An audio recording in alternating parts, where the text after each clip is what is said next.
बिस्मिल्लाहिर्रहमानिर्रहीम। अस्सलाम वालेकुम। मैं मोहम्मद आसिम शाकिर और आप देख रहे हैं डेली हेल्थ आइडिया। ददरी का इलाज। होल शाफी एक मिट्टी का छोटा सा बर्तन लें, उसमें 2-3 या 4 चम्मच लस्सी के डालें। याद रहे लस्सी पतली ना हो। दनासा, जिसे आम ज़ुबान में दातन भी कहते हैं, जो दांतों में लगाते हैं, मसाक भी कहते हैं, आम लफ्ज़ में दातन भी कहते हैं। दनासा का एक टुकड़ा लेकर उसे लस्सी में खर्ल करना शुरू कर दें। जैसे जैसे आप उसको रगड़ते जाएंगे उसका रंग तब्दील होता जाएगा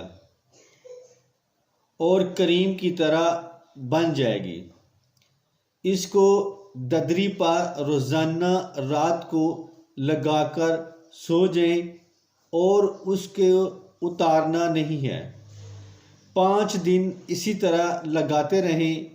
पहली वाली की ऊपर ही 5 दिन के बाद वो खुद ही उतरना शुरू हो जाएगी और उसके साथ ही ददरी जड़ से ख़त्म होना शुरू हो जाएगी इंशाअल्लाह ताला।